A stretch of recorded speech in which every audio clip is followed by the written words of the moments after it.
Good morning. It's Thursday, August 19th. My youngest kid turns 19 tomorrow. Oh my. So, I'm going to talk about the hereditary nature of teaching. And this comes up for me both in the realm of ceramics, or art, and the martial arts. Okay. And the quick version is most teachers teach the way they were taught.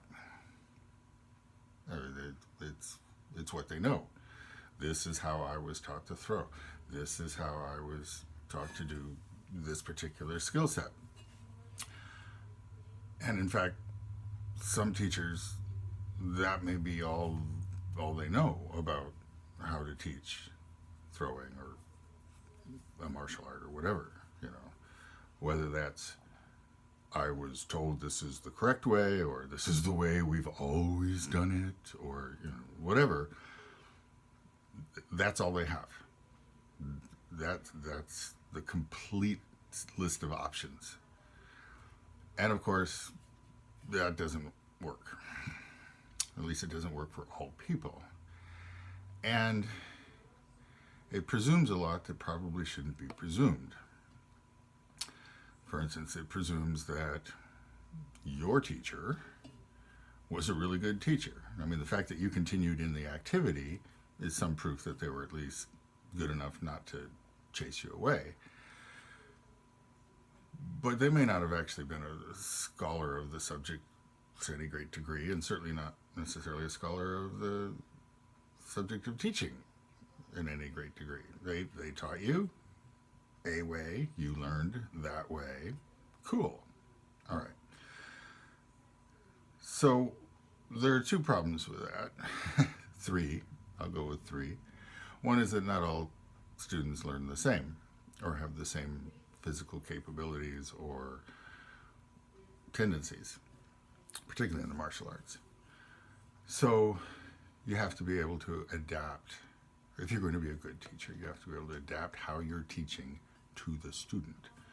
So method A may work for 80% of your class, but then there's the 20% over there that aren't getting it. And so what do? Yell at them? It doesn't help. No, you come up with method B or method C. And that may be because you invent it or because you were observant enough over the years to watch other teachers teach in a different method. It may not have been one that you approved of or took on as your primary method, but you filed it away. And centering clay is very much like that. I've seen a lot of ways of centering clay. Well, there's a lot of physical body types in ceramics.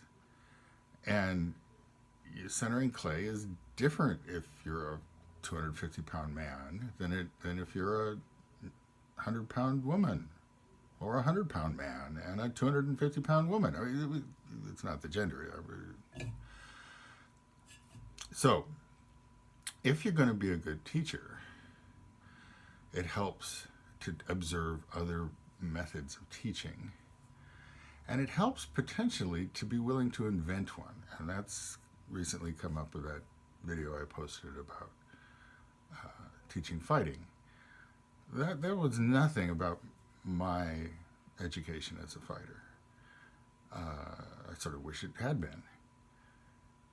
So I've been teaching long enough to understand that one size doesn't fit all and that I needed a new way to teach for someone in a particular situation. And I'm very happy with the result. Okay. You got to be willing to adapt. Now, one of the things that I remember fondly from graduate school, there were two different classes, not in ceramics, but one was the one we jokingly referred to as Rocks and Stars, and the other was a Mayan art history class. And it wasn't so much about methodology, but in both classes, we were presented with information on a Monday that hadn't been available to the world on Friday.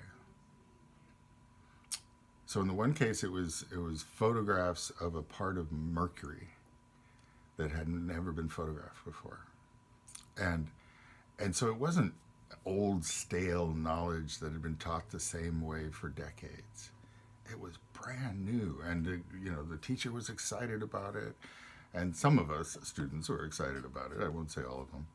And the other in the Mayan history class was they'd always speculated that the various monuments had names to the people who had made them, but the translation hadn't developed far enough to figure out what part of the glyphs did that. So, the science of it, the archaeology of it had just given them numbers, assigned them numbers. So stelae number 17 at such and such a site. And the teacher came in and said, "The kid did it, the kid did it."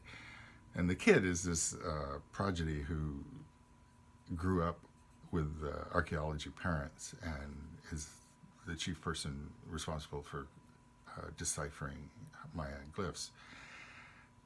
Found that the natives, the creators, had called it Black Mountain Stone or something like that, but it had a name, and to the rest of to the world, it hadn't.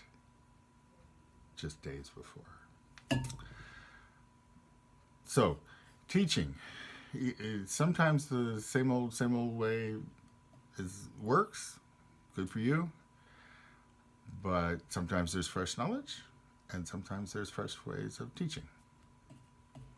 I hope those of you who are students have access to both. Have a good day.